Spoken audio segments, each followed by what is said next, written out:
Hola, muy buenas noches a todos. Bienvenidos y bienvenidas a una emisión más de su podcast favorito, En la mente de un asesino, en donde analizamos la infancia de las mentes más perturbadas de las que se ha tenido registro en toda la historia del ser humano. En esta ocasión nos adentraremos en la vida infantil de Richard Ramírez, mejor conocido como el acosador nocturno, cuya historia estamos seguros que les fascinará. Soy Laura, su podcaster favorita, y esta noche, como en cada episodio, nos acompañan Luis y Yasmín. Sin más que agregar, comenzamos.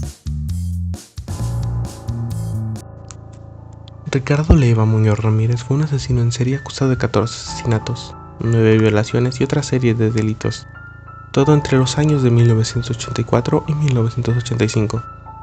Nació en El Paso, Texas, en Estados Unidos, el 29 de febrero de 1960. Fue un hijo de dos inmigrantes mexicanos, Julián Ramírez, un ex policía de Ciudad Juárez, y Mercedes Muñoz, quien en Texas comenzó a trabajar en una fábrica de botas, las botas Tony Lama, cuyo matrimonio fue más bien conflictivo. La pareja tuvo 5 hijos: Joseph, Ruben, Robert, Ruth y Richard, los cuales, al igual que Mercedes, sufrían de constantes abusos físicos por parte de Julián. Los 3 primeros hijos del matrimonio, Joseph, Ruben y Robert, nacieron con defectos de nacimiento a causa de los experimentos con bombas nucleares que comenzaron a hacer en Nuevo México en el año de 1945. La primera detonación de una bomba nuclear se dio precisamente en ese lugar, la prueba Trinity. Se sabe que una nube transportó radiación llevando una lluvia radiactiva sobre los ranchos ganaderos de hasta 2000 kilómetros del sitio.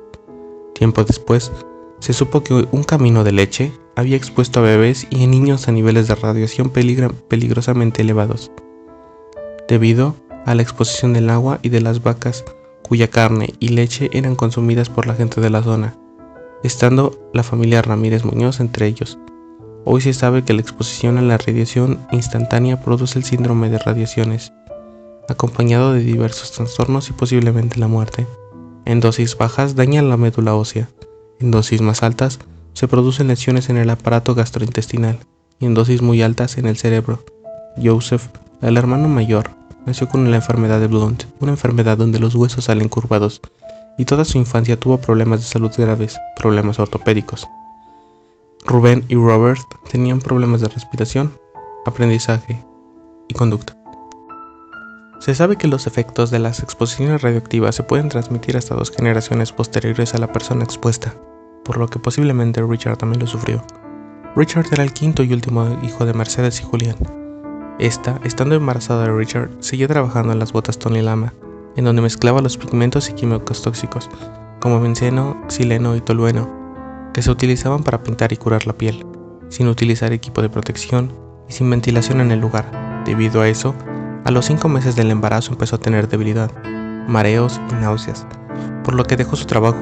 Referente a esto, hay estudios que han demostrado que los hijos de las mujeres expuestas a solventes orgánicos mientras están embarazadas corren el riesgo de sufrir sutiles problemas cognitivos y de aprendizaje. A sus 2 años le cayó un mueble sobre la cabeza, causándole una lesión en la frente que lo dejó inconsciente y a punto de provocarle la muerte, la cual requirió 30 puntos para cerrarla. A los 5, un columpio lo golpeó, dejándolo nuevamente inconsciente y provocando que sufriera ataques de epilepsia del lóbulo temporal hasta la pubertad. Estas 2 contusiones son de gran importancia, pues se ha demostrado que este tipo de lesiones son un factor que predomina en los casos de conducta violenta. El investigador Pavlos Hatzidakos demostró en un trabajo de investigación sobre asesinos seriales que el 70% de sus pacientes sufrieron alguna lesión cerebral. Al padecer una lesión moderada o severa, cuando se es un niño, se tienen que llevar a cabo una serie de actividades para poder tener una correcta transición, pues afecta la manera en la que se desarrolla el cerebro del niño. Contrario a esto, Richard no tuvo la rehabilitación y el apoyo familiar de amigos o de la comunidad para tener un proceso de recuperación exitoso. Parte de su lesión ocurrió en los lóbulos frontales, cuyas consecuencias pueden empezar a presentarse en la adolescencia, momento en el que se desarrollan las funciones del lóbulo frontal, como el razonamiento complejo y la capacidad de resolver problemas de tipo social. además de que se le pudo dificultar el procesar sus pensamientos y tener en cuenta las consecuencias de sus acciones. En observación, a Richard se le mostraba incapaz de calmarse y de demostrar autocontrol, encima de haber tenido habilidades sociales y conciencia deficientes, que dificultaron el desarrollo de relaciones positivas. Aunado a esto, se encuentran las golpizas que su padre le daba. Es bien sabido que el maltrato físico a los menores causa estrés y se asocia a trastornos del desarrollo cerebral temprano, y que los casos extremos pueden alterar el desarrollo del sistema nervioso. El cerebro del niño, sometido a un intenso estrés emocional, se blinda, se cierra y se protege, volviéndose inmune al sufrimiento como un mecanismo de defensa. Dicha alteración altera la conexión con el córtex prefrontal, lo cual interfiere de forma crítica en la fluidez de las comunicaciones entre estímulos, pensamientos y emociones. Los adultos que han sufrido maltrato en la infancia corren mayor riesgo de sufrir problemas conductuales, físicos y mentales, como lo son actos de violencia, depresión, comportamientos sexuales de alto riesgo, consumo indebido de alcohol, tabaco y drogas, entre otros. De sus 10 años se comenzó a drogar con resistol y marihuana, cuyas drogas son las más consumidas por los jóvenes por su fácil acceso, y como todo buen criminal, robaba para poder pagar su vicio. Como consecuencia de esto, comenzó a tener daños en el área de aprendizaje. Se sabe que iba muy mal en la escuela, y además de la dependencia y predisposición a consumir drogas más fuertes, tuvo baja integración social. Pero todavía no comenzaba lo peor. Cerca de cumplir los 12 años, llegó a su vida quien más influencia tendría sobre él: Miguel, su primo, un boina verde condecorado de la guerra de Vietnam, quien acababa de regresar de esta.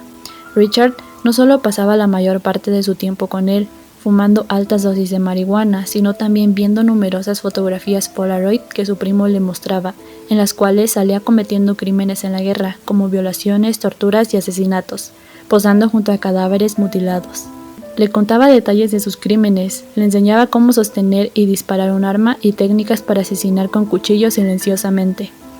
En la preparatoria, Richard continuó con su consumo de cannabis y comenzó a practicar artes marciales. Solía escuchar música de Black Sabbath y comenzó su fascinación por el satanismo, la magia negra, los demonios y los dragones. Su madre lo mandó a clases de catecismo, con la esperanza de que se hiciera un buen católico, pero después de estas, acudía a la biblioteca a leer sobre sus gustos. El 4 de mayo de 1973, a la edad de 13 años, Richard presenció cómo su primo Miguel, en medio de una discusión con su esposa, la asesinó con un disparo de escopeta. La policía lo declaró inocente por motivos de demencia y lo pusieron en libertad tras 4 años de retención en un hospital psiquiátrico. Richard estaba entrando apenas a la adolescencia, que es cuando se imprimen los gustos y deseos sexuales, cuando su primo Miguel comenzó a influenciarlo. Al ver la tortura y el asesinato junto con el aspecto sexual de la violación y el placer que le contaba Miguel sobre estos actos, creó en él una versión retorcida sobre el sexo y las mujeres. El mismo Richard declaró que estos hechos le ocasionaron especial excitación sexual y que los 4 años que no tuvo contacto con su primo le causaron estrés y confusión. Por todos los factores antes mencionados, sabemos que Richard no tuvo una relación significativa con sus padres, y que estos le prestaban poca atención tanto a él como a sus hermanos, y sumado a esto, el hecho de que no tuviera amigos, dio como consecuencia que su referente afectivo lo encontrara en su primo. Él fue la única persona de verdadera importancia en su vida y la que más influencia tenía sobre sus comportamientos. No solo era su familia, sino también su amigo, y al ser la adolescencia una etapa en la que los amigos son de suma importancia, Miguel fue posiblemente la persona que más influyó en sus crímenes. En 1977, con apenas 17 años, fue internado en una correccional juvenil acusado de una serie de delitos menores. En 1982, fue arrestado y juzgado por posesión de marihuana, pero salió en libertad condicional con cargos. En esa misma época, comenzó a trabajar en un hotel, Holiday Inn, en donde espiaba a las mujeres cuando se desvestían y robaba a los huéspedes. Una noche, intentó violar a una de ellas, pero su esposo logró detener el ataque. Ellos no presentaron cargos, pero Richard fue despedido, y vinculó este hecho con una especie de amparo de Satanás. Creía que si él lo adoraba demasiado, este lo protegería y lo ayudaría a no ser descubierto. Se ha visto que hay factores que hacen más probable que un hombre sea violador.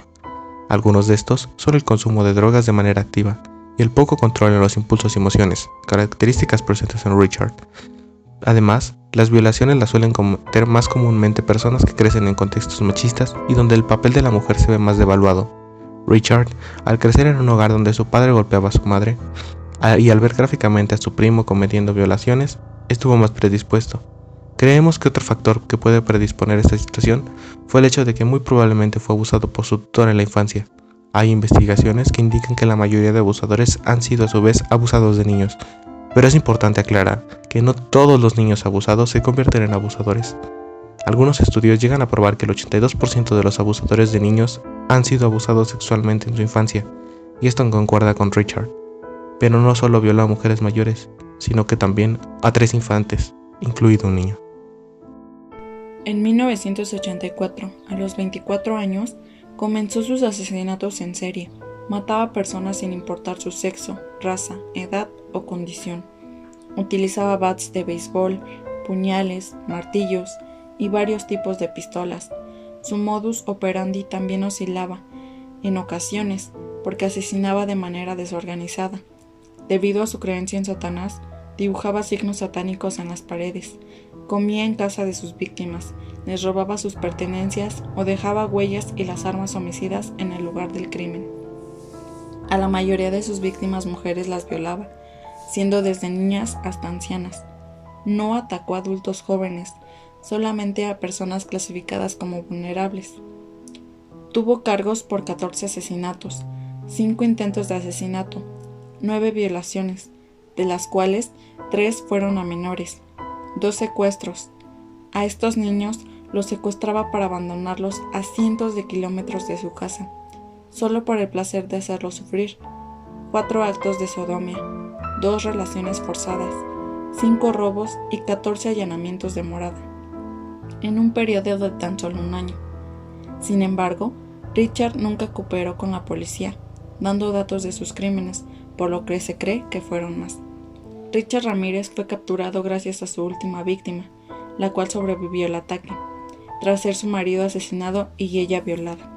Al asomarse por la ventana, lo vio escapar en una furgoneta naranja y se lo comunicó a la policía inmediatamente.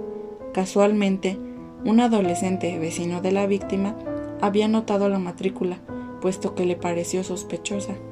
La policía localizó la furgoneta y tomaron las huellas dactilares, dando con la ficha policial de Richard. La ciudad de Los Ángeles se llenó de carteles con su rostro, que en aquellos días estaba fuera de la ciudad.